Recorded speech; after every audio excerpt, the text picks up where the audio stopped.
I'm a software engineer with a full-time job and a side hustle of doing freelance coding work in my own time.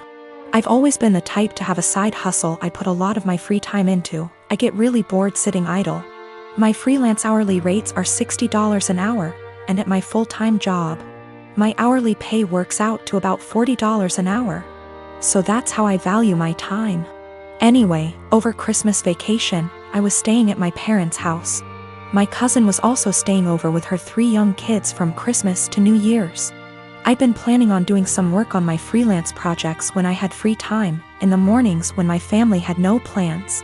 I wasn't in any rush. I was already ahead of schedule on them all, but I didn't really have anything else to do.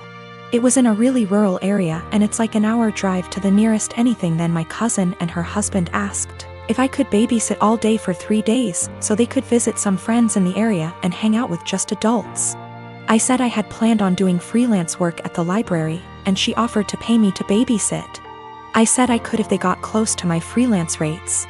She wanted a number, and although my freelance rates are $60, I didn't feel like that was right. It was high. But I didn't want to go too low. Honestly, babysitting 3 kids would be harder for me than the routine coding work I had for my freelance project. I don't know a lot about kids and I've never babysat for long, and I had a feeling it would be stressful and difficult. So I said $35, which is below what I make hourly at work, and what is the bare minimum I'd value my time for, if that time is spent doing difficult work. And she went crazy at me, saying that's a ridiculous rate for babysitting, that I was entitled and being selfish, that I'm trying to take advantage of how she didn't have other options, etc. I said that's way below what I'd be making if I had the time to do my own work, and I'd be putting off my own work to babysit. Her husband then got mad at me, saying that I was a 24-year-old girl, that I'm damn near a child myself, that my time is not worth that much and it's childish to say that it was, and that I was a stupid girl for not knowing that babysitting costs like $15 an hour. When I grew up and have kids of my own, I will see how stupid I was being. I was kind of done with being called stupid, so I just told them I hope they could find someone else. My mom thinks that I asked for something offensive, and my cousin and her husband obviously did too. My sister-in-law and I have an agreement. She watches my kids 3 days a week, and I watch hers 3 days a week. This agreement has stood since March 2020 without issues. Any changes have been discussed weeks in advance. A couple weeks ago, we had an argument. The next day, I brought my kids to her house, dropped them off, and left. I didn't speak to my sister-in-law, because when one of us is in a rush, like I was, it's standard for us to just let the kids out, stay in the car, and drive off when you see the door open. I drove to work, about 40 minutes away. When I got there, I had about 20 missed calls, and even more texts, all from my sister-in-law, all saying she didn't want to watch the kids given our argument. Her first text arrived a little before I got to her place, but I didn't see it until I got to work because my phone is always on silent when I drive. I rang her, said I'll arrange to work from home, then come get the kids. She said I have 45 minutes to get back to her place or she would call the police. I told my supervisor the situation, and she said I could leave after I did a few things. This delayed me 20 minutes. When I got back to my sister-in-law's, just over an hour later, she said she'd already called the police when the 45 minutes ran out. I then had to stick around long enough to tell the officer that I didn't abandon my children, there was just a communication issue. Sister-in-law and I had another shouting match later over this. I arranged other childcare for my kids and I've been mostly ignoring her since. However, she reached out and apologized, and has asked if I'd be willing to go back to the old childcare arrangement. I work with kids. If I got child abandonment on my record, I would never work in my field again, which she knew. And her calling the police was a massive overreaction, so if she needs a babysitter she can go whistle for all I care. She said that if I checked my phone, talked to her that morning, or came back when I was supposed to, she would not have needed to call the police, and I did this to myself. As she gave me a warning with that first text, and I could have checked my phone or spoken to her directly when I got to her place. All of which she says she would have done if she were in my position, given that we'd argued the night before. I've told her that if she thinks I'm babysitting for her, she's delusional. and she's on her own. Because of my refusal, it's looking like she may have to quit her job because my brother and her would pay more for a babysitter than they would earn from her working. My mother and brother have both called me an arsehole because there were no consequences to her calling the police, and that while she overreacted, she's apologized, so if I really forgive her, I'll let us move on. This income loss would also mean that she, my brother, and my niece and nephew might need to move somewhere cheaper. That my brother might have to take on extra hours at work. And in an extreme scenario, they may even be completely unable to live independently, meaning they'd have to move in with her parents, who live several hours away. One of my best friends, Carla, is getting married soon. It's only meant to be a small backyard type of wedding, but they've been planning it for a few months now, and originally, it was supposed to be on my property. They wanted it because it's private, has lots of open space for the reception, a nice view, and the house could be used for them to get ready and stuff. Of course I said yes. She and her fiancé, Rick, were very happy. Thing is, Carla and I do have a history. We went out on and off in college but decided to stay friends. Then I met my wife, we got married, Carla met Rick, and now here they are. Now my wife knows I went out with Carla back in college and she didn't care. Carla still went to our wedding and everything.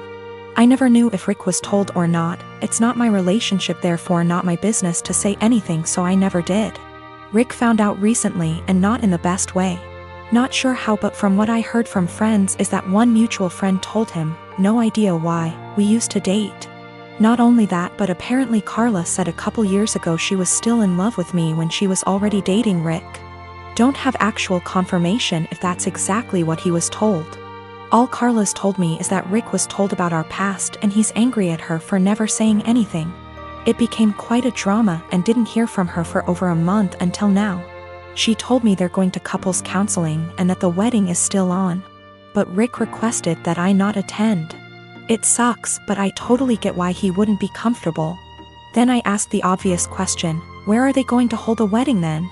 To my surprise, she said they still want it at our place.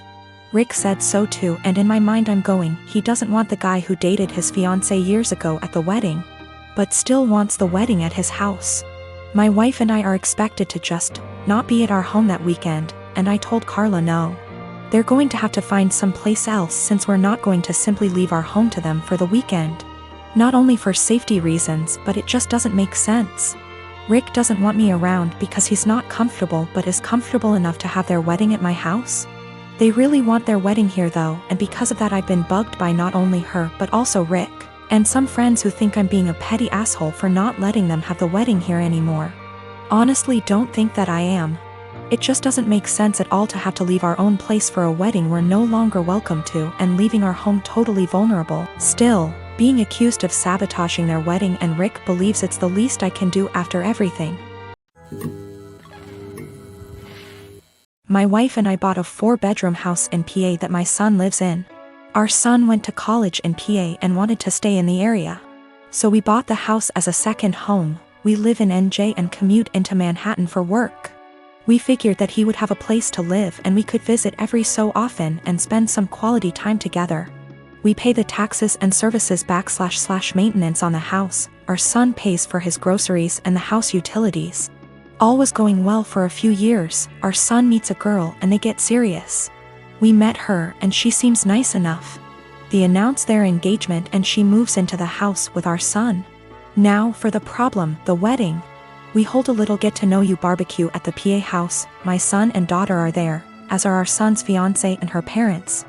And sisters. We all seem to be getting along well. My wife, daughter and the fiancé go into the house along with her mother and sisters and my son. A few minutes later my wife and daughter come out and are really upset. They come over and tell me we're leaving and driving back to NJ. I try to find out what happened. Once we get back to NJ and they calm down, they tell me that our son and his fiancée along with her family don't want us at the wedding. According to what I was told, we're not their kind of people. I was livid. I called my son and asked him WTH this was about. He tells me that her family feel that we are not good enough and will embarrass them at a family wedding, and that we are all uninvited from the wedding. I let a week go by to calm myself down and drive back to the PA house. The new future in-laws are in the house along with the fiancé. It appears that they all moved into the house. They ask me why I'm there. I tell them that since we aren't invited to the wedding, I was coming over to talk to my son. They tell me to leave their house. I lost it and told them that they had 30 days to get out. Tell my son I'm selling the house and he could find somewhere else to live with all of you. I go to a realtor in town and list the house for sale. They call my son at work and tell him what I said. Apparently, they thought that he owned the house. He calls me and asks why I'm selling his house. I tell him I paid for it along with the taxes on it and it is mine. He was living there rent-free, but since he doesn't want us in his new life, he has to get out. I tell him the same as I told his future in-laws. They have 30 days to get out, then I'll get a lawyer and get them evicted. Am I the for taking a hard stance on this? He is my son, but the in-laws seem to take over and we no longer count.